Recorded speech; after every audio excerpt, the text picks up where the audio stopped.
Poštovani, danas je 31. oktobar 2023. godine, znači tema ovoga je, znači 20 ovoga podcasta, da kažemo, je 21. vek je odneo sva dobra koja je sa sobom doneo 20. vek, to smo prošli put rekli i to dakle, prošli put smo tako istakli, mi to stalno, da kažemo, ističemo. Znači, želimo da naglasimo, znači, u 21. veku, u 20. veku su, znači, došle slobode građana, slobode ljudi na razne teme. Znači, vodilo se računa o svakom čoveku, da kažemo, o svakom životu, cenio se život, znači oni koji su, da kažemo, Drugi svjetski rat je tu doneo mnoge nevolje, ali oni koji su naneli, znači izazvali taj rat, mislilo se da trebaju da budu kažnjeni u ime, znači, svih žrtava, dakle, koje su stradale u tom ratu i, dakle, razvijala se jedna ideologija koja je poštovala jako te žrtve, znači, koja je stalno isticala da su, zvale su se ulice žrtava, ulice, znači, podizane su kosturnice, spomenici i tako dalje. Međutim, u 20. veku, znači, i pričalo se o tim ljudima koji su se usudili, znači, o tim nacistima, o tom da izazovu Drugi svjetski rat, da kažemo, ubiju, streljaju, unište tolike živote i tako dalje.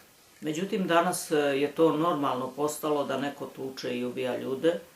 Znači, dakle, da se državne strukture opredele da ubijaju ljude. Znači, u toj meri, znači da im uništavaju živote. Evo, da kažemo, sada da pomenemo to u Izraelu, znači da tolike civilne žrtve stradaju, znači Izrael je recimo država i sad ako on hoće da proglasi nekoga drugog da je neka teroristička organizacija kao recimo taj Hamas, znači i da je ona otela recimo neke ljude, zarobila ih i tako dalje, međutim država se opredelila da uništava tolike ljude, znači kao što je to stanovništvo u Gazi koje je, dakle, nemoćno, znači nema čoveka koji ne saoseća sa tim stanovništvom sigurno danas na planeti, znači bio on na zapadu ili na istoku, pošto se stvari razvijaju tako da se svet podelio na zapad i istok i pošto te dve različite ideologije dolaze, znači, sa dve te strane sveta, znači objektivno trebali bi da dođu različite ideologije. Međutim, da kažemo, i sa tim nećemo govoriti previše o jednoj temi, jeste tema šta se to dešava u 21. veku, znači sa tolikim napretkom i tehnologije, znači mi smo rekli prošli put da šta bi to trebali biti prioriteti ovoga veka, znači ljudsko zdravlje, znači da kažemo ugrađeni neki mehanizmi u organizam čoveka, neke, da kažemo, u skladu sa svim što je dostignuto, sigurno da se bavio time neko, naučnici, da su dobili instrukcije i sredstva za finansiranje te vrste delatnosti naučne, istraživačke, znači to bi se već rešilo. Znači sigurno bi bilo ugrađeno nešto koje pita da li se organ taj u međuvremenu pokvario, kao što pitamo da li letilica leti na kursu nekom ili ne leti, pa ako se pomerila sa kursa, vratimo je na kurs. Znači, to se zove automatsko upravljanje bilo kojim sistemom. Znači, našle bi se metode regulacije, bili to električni signali ili nešto koje deluju na određene centre, znači upravljačke centre koji omogućavaju organizmu da se restaurira i tako dalje. Znači, to bi bio put i pravac koji je očekivan, koji bi bio najbolji mogući što se tiče nauke i što se tiče ovih tehnoloških dostignuća, međutim, one idu u nekom drugom pravcu. Nego sada se vratimo tim temama koje smo pomenuli, znači koje su reda, znači političke teme, mada sve ovo je velika politička tema. Mi sada imamo, znači, velika tumbanja na svim nivoima, taman se izgradio, evo recimo u ovom regionu, taman se izgradio neki, ljudi su navikli se na neke ljude, znači, mislim, navikli se prošla godina, pa smo otkrili telefone, pa smo saznali ko je gde ministar, eventualno, znači, ta glavna osoba za neku oblast, znači, i objasnili smo joj, na primjer, koje probleme ima. I preko noći sve se to srušilo. Sad će doći neka druga osoba i mislim možda je ta osoba taman namerila da neki problem taj rešava koji je aktualan u društvu i ona je znači odlepršala jer je odneo taj takozvani demokratski prevrat da se znači ruši vlada i kao dolazi neka nova vlast u ime tobože naroda, znači na nekim takozvanim demokratskim izborima i tako dalje. Znači, to je jedan haos koji ljudi sami sebi rade. Ta takozvana demokratija, znači jedan haos koji su ljudi uobrazili da je najbolje moguće rešenje za čovečanstvo u datom vremenu. Znači, i naravno to je poteklo sa zapada. Međutim, da li se istok ograđuje od toga i da li, na primjer, ta ideologija koja se razvija, koju kao pozdravljamo, znači i želimo svi da bude više polarni svet, multipolarni svet, znači, da li se na toj istočnoj strani, u tim drugim, da kažemo, centrima moći rađa neka nova ideja o tome kako upravljati ljudima i stvarima, odnosno kako izlaziti u susret ljudima. To bi trebalo otprilike tako da bude kako unaprediti život čoveka. Znači, ne te neke elite koja je sama po sebi bila ohola i bahata, koja je imala. Znači, postavlja se pitanje kako ograničiti moć. Recimo, i kako ograničiti, znači, bogatstva i kako ograničiti pljačke. Znači, da li, znači, evo, Zapad to nije postavljao. Znači, vi kao imate folk korupciju, pa će neka nevladina organizacija koja je budi bog s nama, da otkrije to sve, znači vi imate tobože tajnu policiju, pa što ne vršite pritisak na ne tajnu nego opštu policiju, neke organe bezbednosti, što ne vršite pritisak na njih da oni, vi sa zapada, recimo Evropska unija i tako dalje, da oni to urade kao neki organi koji imaju razvijeno sve i svukuda, znači koji trebaju da imaju u svakoj pori društvenog života, da imaju svoje, recimo, neke senzore, neke agente preko kojih utvrđuju stanje stvari. Što ne razrađujete to, nego povlačite neku nevladinu organizaciju koja ima 3 člana i od kojih su muž i žena i ćerka i ne znam šta i prijateljica i ona će sad da otkrije to sve i da razotkrije i da ona iznese, da ona izađe na televiziju, da objasni narodu koji šta će s tim. Znači, ceo narod zna da je propala stvar, ali šta kad se digne i pobuni, šta? Šta donose ovi procesi? Iz jednog procesa u drugi. Znači, donose rezultate koji su ništavni, koji su zanemarljivi. Znači, kako oni ulaze u te procese, narod ulazi i ima svoju ideju o nečemu. Neko iz toga ispliva i dođe, budi bog s nama, čovek koga nikad niste ni videli ni čuli. Evo, samo setimo se u Crnoj Gori tih postupaka, znači tih opštenarodnih litija i koji su ljudi došli, koje oni nikad nisu ni videli ni čuli, niti bi bili za njih. Znači, oni su sada tu se ispostavili kao neki organi, oni su se transformisali u sve moguće ljude i oni rade isto manje više sve što se dešavalo pre. Znači, niko se u tim procesima nije izbavio, taj ko je podržavao te procese i zamišljao da će oni da donesu nešto ko zna koliko drugačije, bolje za sve.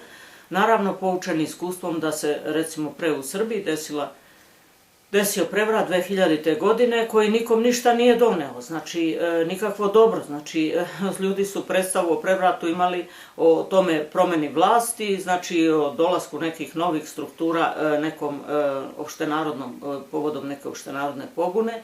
Imali su ideju da one, međutim, svi su se poučili i videli iz iskustva da od toga nema ništa. Znači, to nije put do dolaska do novih, ne znam šta će biti, ali ovo je katastrofa. Znači, ne znam kako bi trebalo da bude, ali ovo svakako ne ide. E sad da kažemo, dakle, ovo nam je neka zapadna ideologija donela, znači tu veru da će neki narod i neki ljudi koji mu se uguraju posle, znači recimo pod pritiskom recimo samog zapada, znači tu se desi neka opštenarodna pobuna, prevrat i onda se tu uguraju neki ljudi. Zapad uopšte ne pita šta će ljudi, to su neki njegovi ljudi za kojih on stoji i on ne pita uopšte šta će ti ljudi da urade za ceo taj narod. Primjer radi za taj narod koji je išao na te demonstracije i tako dalje. ništa od toga nema, to uopšte nije važno.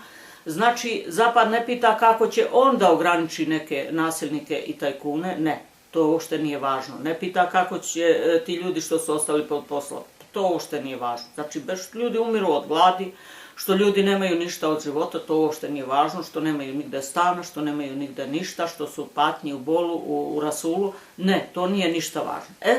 Sad da kažemo, to smo naučili od Evropske unije i Sjedinjenih Američkih Država kroz nekolike decenije njihovog uticaja na našim prostorima, da taj život običnih ljudi nije ništa važan. Neka pokupe kofere, ako im tu nije dobro, neka se kupe i neka idu u Irsku, u Mađarsku, u Tamnavsku, u ovu, u onu neku zemlju, Bog sami zna ko će kuda, u Južnoafričku republiku, u Tunisu, Maroko, u Alžiru, u Pakistanu, Afganistanu, Indiju, kud god hoće, nek se gube i neka traže nešto za sebe, ako im tu nije dobro. I pri tome, znači, jedni ti ljudi koji se zovu tajkuni, imaju pravo da isisavaju sve iz države, iz njenog budžeta i da kažemo da se transformišu u nešto katastrofa. I pošto se to dešava na zapadu već, znači pošto ta bogatstva nisu ograničena nikome koje mogu da, znači sigurno to niko ne bi postao ni Google, ni niko da nije nasisao se love iz državnog budžeta Sjedinjenih Američkih Država i tako nekim kanalima svojim, znači odobrenim, kroz prste progledanim i tako dalje. To se sada dešava i ovdje. I znači tu nema mesta za život na zemlji, zaista ga nema. Znači može da se zbriše milijarde ljudi, nikom ništa. Znači eto, priča se da Sjedinjene Američke Države i neki njihovi tamo tajni centri moći imaju koncept o tome da treba zbrisati pola i više i ostaviti samo 1 milijardu ljudi na zemlji. Znači, tako da svi ljudi ginu. Znači, uzalud nesretni su ljudi koji su se rodili danas na zemlji, znači u ovom veku. Znači, zato što za te ljude nema ništa, to ima samo za taj 1% na svim mestima, dakle, centrima, da kažemo, u svim tim nekim državama, recimo koje su pod okriljem Zapada, gde Zapad ima presudan utjecaj. Sada kažemo, šta se dešava sa istočne strane, znači ideologije, koja je ideologija recimo Rusije, Kine, pa BRICS-a, tog nekog celog. Dakle, šta se tu vidi? Pa opet ništa.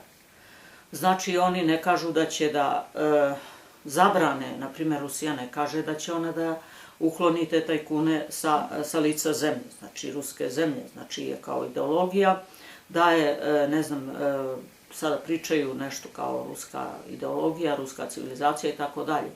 Da li ta ruska civilizacija postaje kopija zapadne civilizacije? Mislim, u međuvremenu je bila postala. Znači, sve što se dešavalo na zapadu, dešavalo se i u Rusiji. Znači, došlo je do prevrata, do sloma, znači, pravednog socijalističkog poretka koji se trudio da bude pravedan, možda nije bio idealno pravedan, ali se trudio, imao je zacrtano to da bude pravedan, da ima mesta za sve ljude, da svi ljudi dobro žive i tako dalje. I sad, znači, dakle, ta ideologija, znači o tome, dakle, da će biti opet tajkuni, da neki ljudi žele da imaju pola sveta na svojem, da kažemo, kako se zove, poreskoj upravi, znači cele gradove i šta ja znam, cele oblasti, da oni su vlasnici toga nečega, znači to je karakteristično bilo za mračne vekove, za 19. vek, za srednji vek, znači gde su postojali ti feudalci koji su išli pa ratovali jedni sa drugima na nekom određenom prostoru i onda je recimo 19. vek, ako se dobro sećamo istorije, znači doneo tu činjenicu da su se, dakle, povezivale te feudalne strukture, dakle, feudalci pojedini i pravili države i tako su nastale države. Međutim, sad dolazi do opšteg toga haosa i rastakanja i sad, da kažemo, kada pojedini ljudi jačaju, kada njihova moć jača, zašto bi oni bili to privatno što se zove, znači zašto bi oni bili sada podložni nekome ako oni razvijaju svoj uticaj do beskonačnosti. Znači, niko ne razmišlja kako će ograničiti uticaj tih pojedinih ljudi koji su se prethodno povezali sa državnim strukturama, čak i same državne strukture, ako računaju da jedno mogu biti palec vlasti, znači šta će one da rade? Pa one će permanentno da grade neki svoj centar moći u koji će same kad spadnu s vlasti da se, da kažemo, presele. I one će normalno da finansiraju taj, kako se zove, da istaču novac iz budžeta, da dakle nađu, da budu, da ta nova stvar koja niče postane spojena sa budžetom, dakle po nečemu kao spoljni sudovi, i onda će posle kad spadnu s vlasti da se presele u to. I sad to je već narastao centar moći koji će sve više da jača i dakle on neće nikako respektovati državu. Država će postati zavisna od tih centara moći, ona će biti jako fiktivna. Eto, već govore o Sjedinjenim Američkim Državama kao nekom fiktivnoj državi, znači kojom ne upravlja ono ko se zove, ko narod misli da upravlja, recimo, ne znam, predsjednik Biden, onaj je Trump ili neko drugi, nego neki drugi, znači neka druga sedišta, neki drugi takozvani tajni centri moći, znači koji raspolažu sredstvima, znači pred kojim je država postala ništa. I onda naravno ceo narod, znači on mora tražiti neko utočište jer tu nema ništa za njega, jer to nije nikakva, da kažemo, struktura koja je zamišljena kao država koja pruža, izlazi u susret svim ljudima koji su se našli u nekoj fazi, da kažemo, potrebne, dakle, brige. A svi ljudi su u fazi kad im je potrebna briga, znači kažemo kako će ljudi sa svojeg porodičnog nivoa da se usavršavaju do te mere da bi se snalazili u jednom dobu koje je jako kompleksno. Znači to nije ono uzmem pa obrađujem kamen, pa postanem kamenorezac ili da kažemo zidar, nego šta mi treba za to, treba mi dleto i čekići da dovoljno dugo kao uvežbavam to. Znači, to nije to. Znači, danas je svaka stvar jako kompleksna, traži, da kažemo, vrline koje karakterišu specijalne naučnike, matematičare i drugo, znači da bi čovjek mogao u to nešto da prodre. I kako on može u tom društvu da se kreće i da bude uspešan ako mu niko ne pomaže? Znači, da mu pomognu otac i majka koji ne mogu raspolagati takvim sredstvima. Znači, potrebne su specijalne učionice za obuku ljudi da bi bilo to primereno ovom dobu. Potrebna je specijalna transformacija, recimo, celokupnog obrazovnog sistema, ali to se ništa ne dešava, o tome niko ne vodi računa. Znači, da bi se svi ti ljudi disciplinovali, uveli u red, jer šta će čovek koji ostaje divlji, a ovamo se neki razvijaju i postaju? Pa on ne može da bude rob tim ljudima, znači on mora da bude ubijen kao životinja.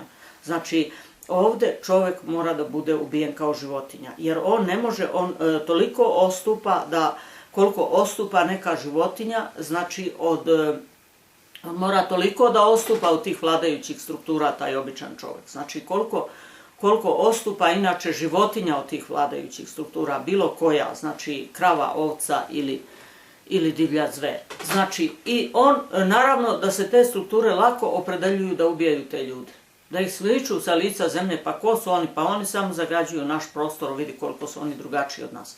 Znači, između toga se javlja taj jaz i to je rasna, mislim da kažemo, diskriminacija na nivou izniklih podela u društvu, znači izgrađenih podela u društvu, jer u jedne se sve ulagalo, a u druge se ništa nije ulagalo. Znači, to su mrvice koje neko dobije, dakle, da kupi, ne znam, šporet ovaj ili onaj, ili jednom u 100 godina. Znači, ljudi neki ne mogu da kupe električni šporet za 40 godina kako je vreme nastupilo, a drugi mogu da bacaju sve i da menjaju svaki dan. Znači, sad hoće ove, sad hoće one. Neko ne može da kupi cipele, jedne cipele ima u životu, a kupuje gumene čizme, primjera radi, i nosi ih po 3 godine, znači čovek, a neki čovek svaki dan menja cipele. Znači, dakle, tolike su te razlike, dakle, ne u tome samo automobilu, ne tamo skupim automobilima kojih neko ima 50, vilama kojih neko ima stotine i tako dalje. Neko ulaže milijarde, i onda vam on postaje predsjednik vlade i on vam diktira kako će se razvijati sistem društvenih odnosa, znači nekoga je bacio otuda, on nema pojma o tome šta je šta na ovome svetu. Znači, niti ga je život naučio, niti je imao potrebe da brine, negde je, da kažemo, se kretao u tome da on to prigrabi nešto za više i ne može takva osoba da bude ona osoba koja će brinuti o svima, o interesima svih ljudi. Da li je to jasno? Znači, Sad ovde govorimo, znači, o tome jazu koji se izgradio, koji se stvorio i šta je Zapad isto progovorio na tu temu. Znači, ovo je recimo izgradio Zapad. Znači, to besomučno bogaćenje, to haranje jednih, to pretvaranje jednih u nule, drugih u elite beskonačne, to je Zapad izgradio, znači, na našem prostoru. Mi smo to svedoci, to smo videli i znači, zato nam se to sve gadi.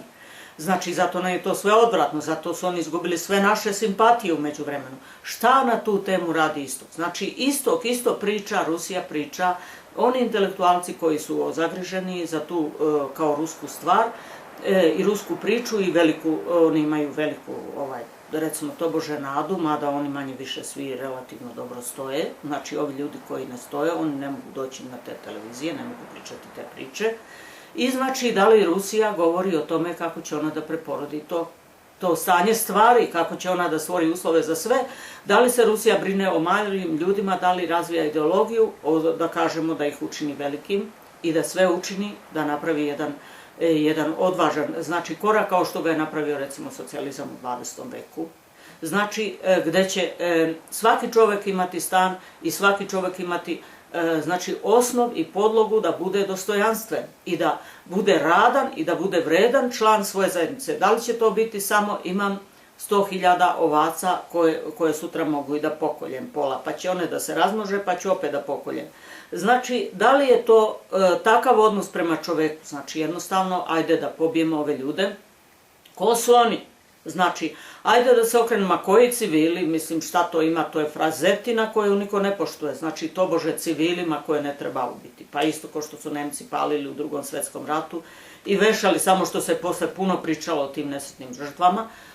Znači, dolazili, vešali ljude, spaljivali, zatvarali ih u štale po selima i spaljivali ih i tako dalje. Ko su oni, da ih ne spalimo?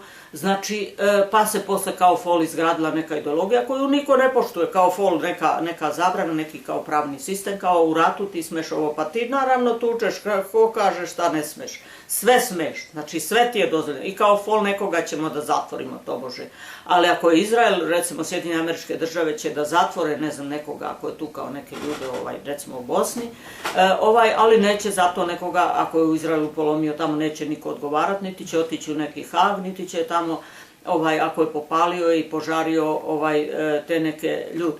Znači, naravno da ti ljudi kad ih proterate, kad im porušite domove, oni posle postaju omražene izbeglice, svukuda se šunjaju, svukuda se ratuje protiv njih i to je katastrofa i hajde da ih sve pokosimo. Ali nemojte da dirate njihove prostore, pa se oni možda neće seliti nikud odatle.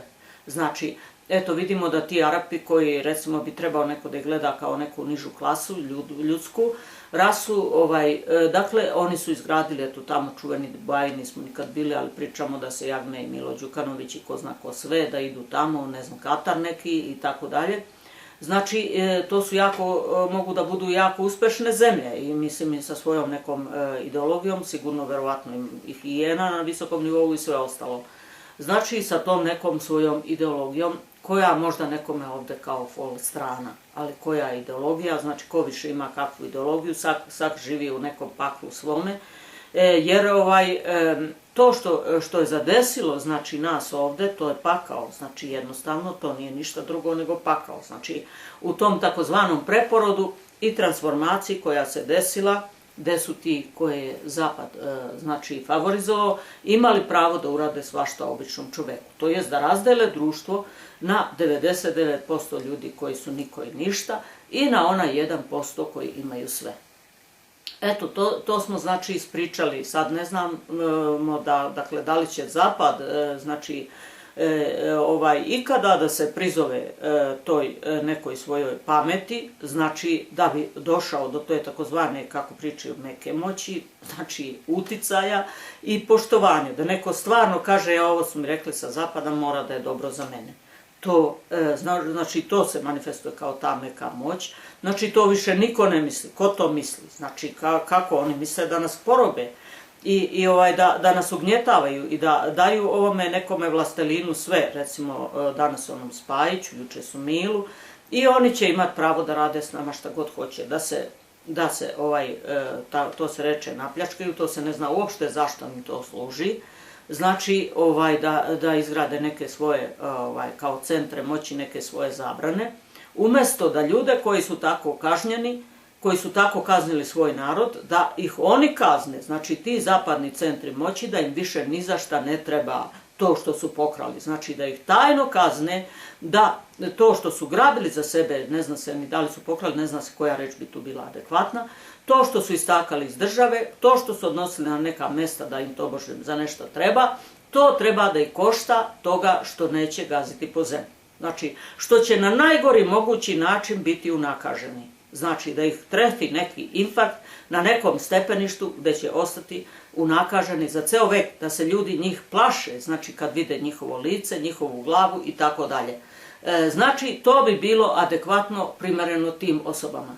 Znači, i svim njihovim potomcima, dakle, da im to zaista ni za šta ne treba, a ne da se to tako transformiše. I sad, šta Rusija na tu temu, recimo i Kina, radi? Znači, opet se priča o elitama koje će sad da budu kao fol one zadovoljne, a sad ostali narodu nesrećen. Znači, i šta sad tu drugo da vidimo? Dobro, za pozdraviti je to što Rusija malo pazi na civile kad, na primjer, ratuje u Ukrajini, za razliku od Izraela koje civili uopšte ne interesuju.